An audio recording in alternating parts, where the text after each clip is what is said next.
Welcome to our time. Marjorie Fitzgerald, arts advocate and patron, was instrumental in the establishment of Carclew Youth Performing Arts Centre. She's been the chair of the Adelaide Fringe and board member of the Adelaide Festival Centre Trust, and chaired the Country Arts Trust and undertook fundraising work for the Independent Arts Foundation. With more than 50 years dedicated service to the arts and creative industries, her philanthropic efforts include membership to the board of the Adelaide Festival Centre Foundation from 2007 to 2017, and she joins us now along with one of her daughters, Catherine Fitzgerald, who is also a multidisciplinary South Australian artist. And that was a big mouthful for two incredible women who join me now. Welcome, welcome, welcome. Thank you. I'm so pleased we could arrange this, to have a chat with you both. Because of the influences you've had on the arts here in South Australia, and because of your art that you're currently in, and all of the other things.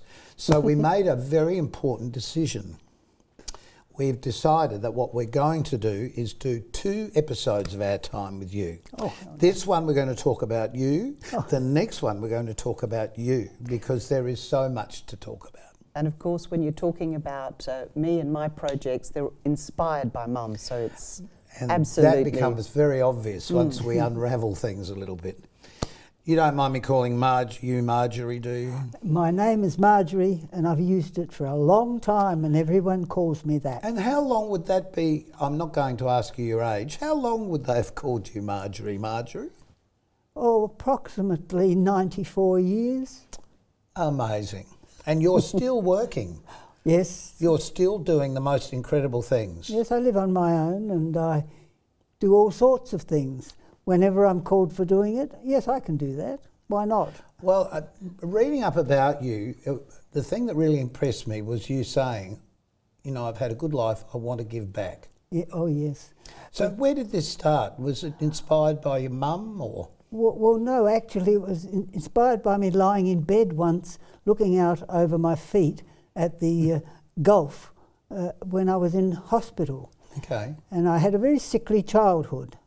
And I had 3 really difficult times in my life, and by the time I was about 12, I think, I had decided that it was quite important to be able to get out of bed on my feet and do something for others.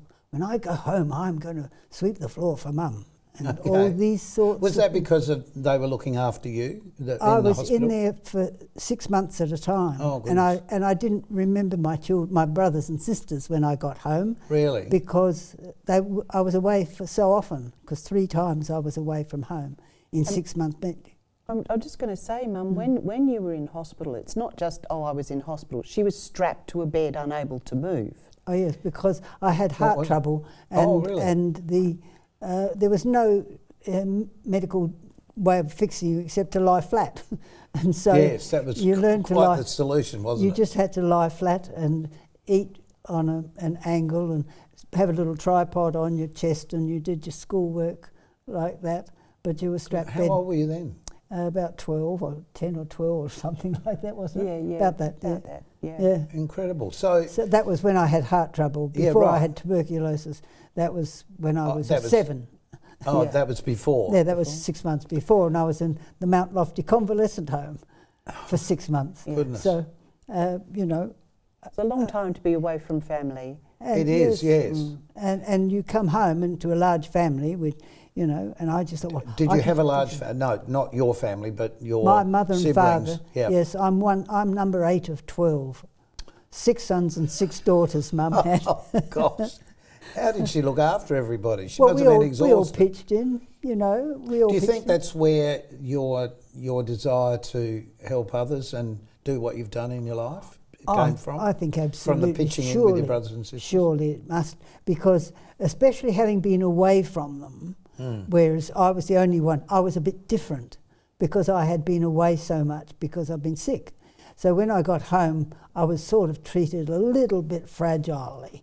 And so it made me determined more than anything to do something the same as they did, you see. And so Mum said, set the table. I had the table set, you know. Mum get her special fork. I got her special fork so quickly, you know. So yeah, amazing. But also your dad had a philosophy too of when he migrated, he had that famous thing that he said, Mum, about if Australia can if you can come to a new home and Australia can house you and feed you and you can make a living and have a roof over your head, it's up to you to give back. Yeah. You need to give back to this new country. Though, if we all thought that way. And well, that's right. And of course, he ended up, running General Motors and building the first Australian car. And my eldest brother designed the shape of the first Holden and these sorts of things. We all worked for General Motors. So a big family that we just all worked for General Motors. But you had a reasonable sized family yourself. Oh, only 5. Only 5. So just name off your children, because... Well, the eldest is Mark, and he's in his 70s now. And then it come Leslie, my daughter Leslie Ann.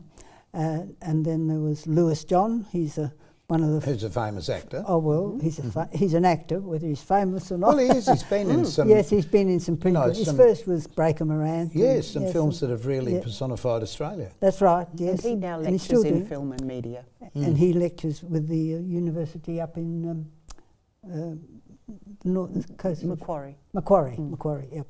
And then next came Catherine Jane. And after that... Who seems to be walking your footsteps a lot. Well, she's very close. She lives around the corner. Well, that's handy. We almost changed shoes. Well, I'm the only one that still has the same size feet, Mum. Oh, okay. And the youngest is a lawyer. She's a daughter, Rosemary. And she has just confidently passed on from her daughter a brand new daughter. So I'm a great-grandmother. Oh. I'm so excited. And it was born on the 1st of July this year. Oh, really? So it's very exciting. Oh, very new? Very brand new. Yeah. And she's a Rosie too. Did they name her after you? No, after her mother, Rosie. Okay. Oh, okay. Should have put at least somewhere. Should give a few extra names and pop yours in there somewhere. No, people have enough names. To each his own. Well, it's the family, it's the ongoing family thing, isn't it? To use what you've achieved as an example as to what they can achieve. Yes, sometimes the name helps. And the thing is, it's so important for people to be themselves. I said, you can remember lining them up as a line of children when they misbehaved once. And I said that you go and get the stick off the hooks that are hanging in the passage. And so I said, I don't want to do this, but we are an organisation, and I happen to be the director at this stage, and you're all the people, but you're independent, and you did wrong by all that fighting you were doing out in the backyard. And so they said, oh yes, Mum. And they're all standing there like a little troop. It's a Sound of Music line-up, like in the Sound of Music. Yeah. You didn't have a whistle too. And anyway, the thing is, I just waved this stick in the air, and I said, well, where do you think you should have your... Because I made them report to me at 5, because they did in the morning. And I said, you report to me at 5 o'clock, and they're all around my feet where I'm getting tea. So, do you know? But I didn't hit them, you see. No. I just held up the stick. And actually, that's really important. We've lost the ability to do that. Yes, because I said, I'm the director, but you're all the other directors coming on, and you're all individuals, and you have to learn to be part of this. I think that's probably, our society's gone a bit astray, because we're being so woke with everything now that sometimes kids are just not learning a discipline. No, the thing that was really extraordinary about Mum in that time frame, you've got to remember this is the 60s, but in that time frame, what Mum would say to us is, come back and tell me what you did wrong and what you think you should have done instead. Yeah. And so you were responsible not only for correcting yourself, but also for understanding the impact that had on somebody else. And it was very much actually child-driven. And it was an attitude that was very unusual at the time. It was. That you were responsible for your own correction. That was important. That sort of has come back a bit. But at the same time now, with the issues with children in childcare homes, and everyone's getting very touchy about really teaching kids rules. Yes. And to live together in a society, we have to have rules. I need to move forward a Yeah, bit go on. because there's so much with you to talk about. Oh, yeah. I want to talk about why did you suddenly start doing all these amazing fundraising things, all of the things you've done, particularly for the arts? What triggered that? Well, I guess you could say it was. I was talking with a young man called Don Dunstan in my backyard one time, and they were talking about various aspects of what his ideas, and he was a man that was bringing in legislation that was twisted towards the arts a lot. He was our premier at the time. He was absolutely. He changed everything here in South He Australia. was absolutely But amazing. you knew him before that. You helped get him elected. Yes, because I heard this young boy of 27 talking to a group. Yeah. And I went over to him and said, would you mind coming and talking to a group if I got it organised? And he said yes. And so I went to somebody in my district and said, do you mind if I use your front veranda? I'll bring some cups and saucers and teapot and everything and a cake, and I want you to hear this man speak, this young man speak. It was before he was even elected. Yeah. And I said, and I want you to bring any of your friends that can fit on the veranda. And so I did that all around the district. I did that, and no door knocking, no letterboxing at all, door knocking, and then Don would come and talk on this veranda and that veranda and that veranda. And Right. I see how you made it work. You see? That's how amazing. Look, there's so much I do need to talk to you about, but we've got to take a short break. And we'll be back with Marjorie and Catherine in just a moment.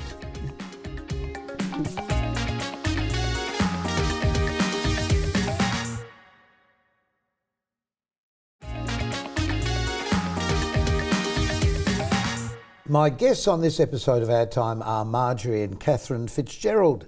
Marjorie, we were just talking about while you had children and looking after your children, but there's a bit of a leap from when you had children to becoming this fundraising person that's just worked so hard for the arts in so many different ways. And really, it was the first thing that you actually organised, was that Carclew, preserving Carclew? Well, in a sense, yes, but I used to. But you were doing things before that as well, that led up to that. Getting Don Dunstan organised into his office. But even before that, when you were in hospital, and when you were a child. Oh, yeah. What were you doing? Well, I was making little felt toys, and the most adorable thing I made was a little terrier. Yes, a little fox terrier. Fox terrier. Yeah. And he went up there, and I didn't want to part with him, but he went up and we would make it and send them up to the hospital Fate. Right. And yes, So lying in bed, you see. So this started very young for you. Oh, absolutely. 7. Okay. Heather Kroll, who's the CEO of The Fringe, she, for your 90th birthday, she was part of a documentary that Carclew produced. We've got Heather talking about you right here. Oh, have you? Marjorie did so much to shore up Carclew. She did so much to make sure that the support was coming from government, from an engagement from community.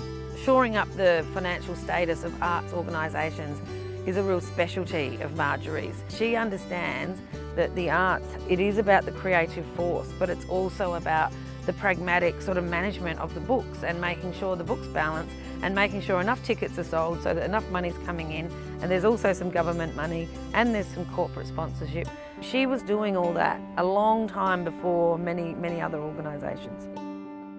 She was absolutely adamant that Carclew must be saved and should not be left to exposure of not being supported. She was so right in what she said about if you're in the arts, or in fact any endeavour that is part of the arts, that it's a twofold thing. You've got to get some funding to make it happen. You've got to work for it, of course, and you did that to preserve Carclew, because the plan was to sort of knock it over and build a venue there for...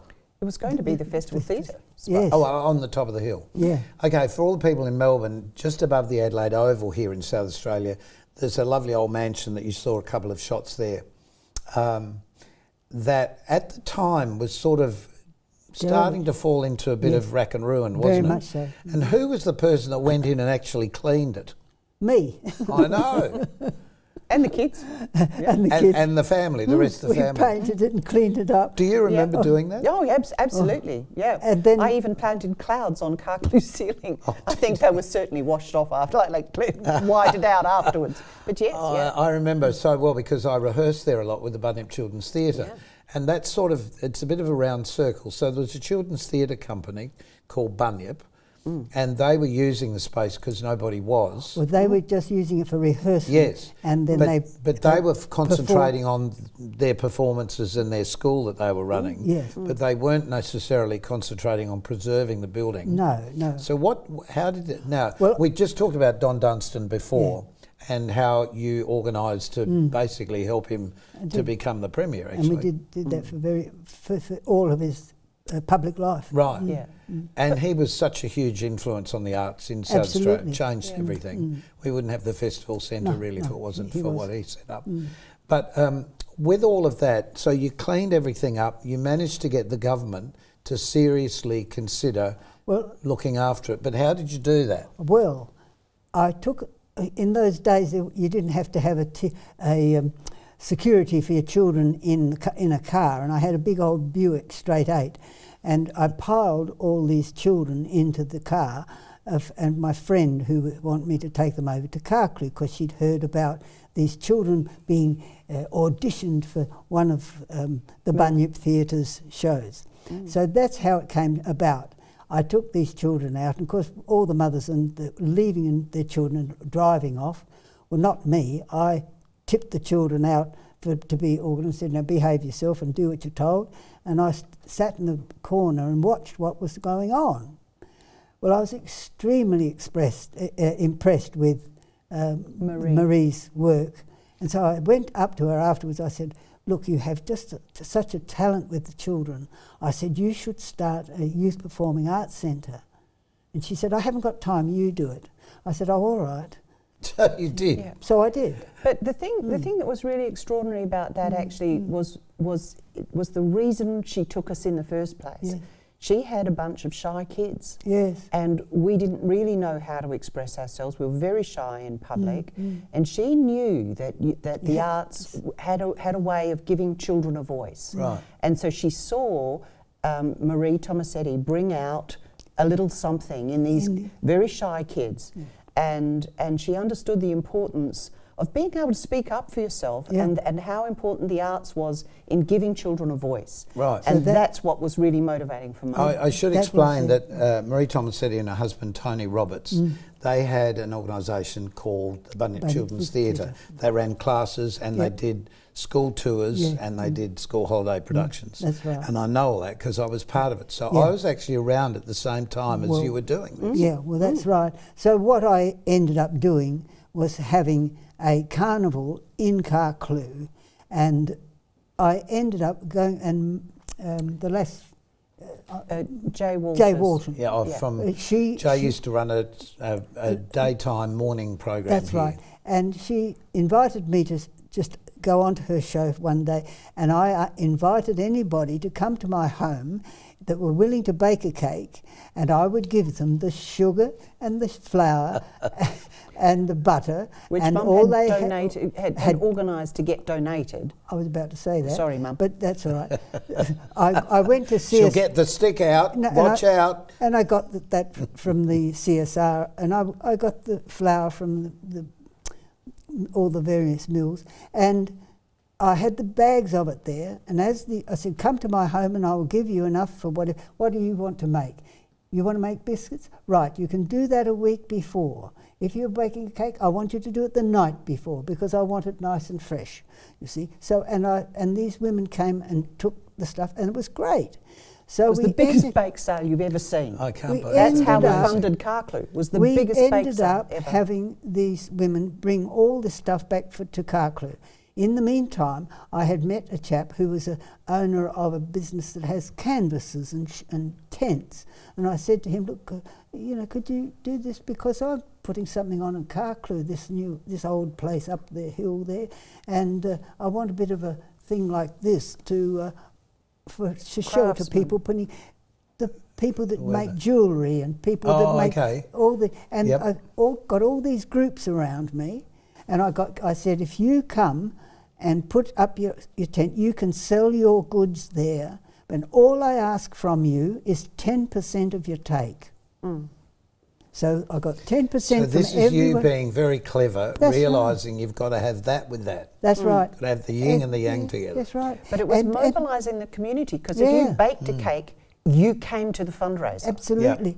And you brought your kids. Very clever. Yeah, and I made aprons of blue and white, but that was for them to, all the and embroidered flowers along the bottom. But it was simple things. My sister Leslie made sticks with ribbons on them, and you sold them, I think it was only 10 cents a pop, and kids were running around with streamers in the air. Yeah. It's just really simple things to help raise money. The outcome is, the most important thing is the outcome is we practically had to abseil Don Dunstan over to open it. As the Premier. As the Premier. And when he stood there, he said, Marjorie, if this many people, and they were up the stairs, they were in all the rooms, they were from wall to wall people. Outside, It was full of people. And he said, if this many people are interested in starting a youth performing arts centre, you can have Carclew. I said, thank you very much, miss. I'll take it. So I have kept hold of it since. Well, the other thing that's really amazing is, of course, a vacant building for most of the time is vacant. So that's encouraging people to come in. So how did you solve that? Well, first of all, the function I had there, I pulled in $10,000. And I recently bought my home in St. Peter's for $3. So you know what the prices were like. It was a lot of money. So anyway, I held on to that and sat on. Nobody got hold of that until I said I wanted to set up an intelligent group of people to manage the organisation. So in the meantime, I put this ad in the paper to please return parts of Carclew. And as I sent my son over there, and he slept on the floor on a mattress, and he was... Because there had been squatters in there at one stage. Well, that was the problem, isn't it? And I remember rehearsing there and knowing that someone was living there, sort of looking after the place. Well, that's right. Well, that was my your eldest son. Amazing. And he looked after it for quite some years. But anyway, the upshot of it was we ended up with a huge return on that Honestly, exercise. just extraordinary that you did that, and that all of that's still happening. Yes. But again, there's so much more to talk about, and we'll be back in just a moment, because we haven't talked about the dressmaking, we haven't talked about the Adelaide Fringe, we haven't talked about we can do the Fringe and the dressmaking in my segment, because it'll be part of that. Next. Well, we've still got a little bit of time left. But we'll be back in a moment to talk about all of those things.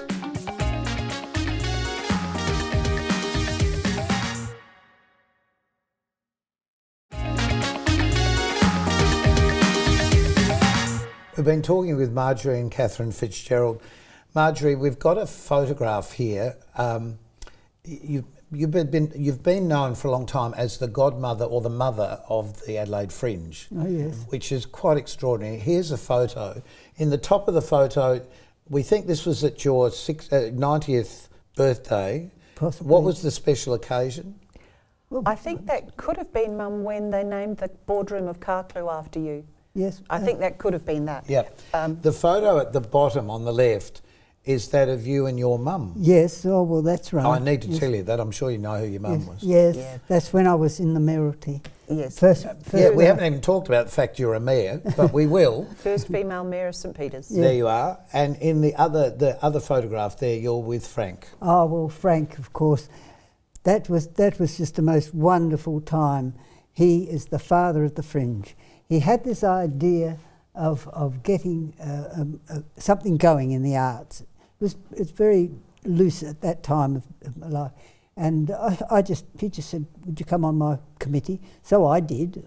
because I don't know I don't have the word no in my vocabulary. you see. Well, the most important thing is you didn't go into those things as a performer. You went into those things to make them happen. That's right, as a because manager. performers love performing, but Yes. they're actually not that good at making them happen.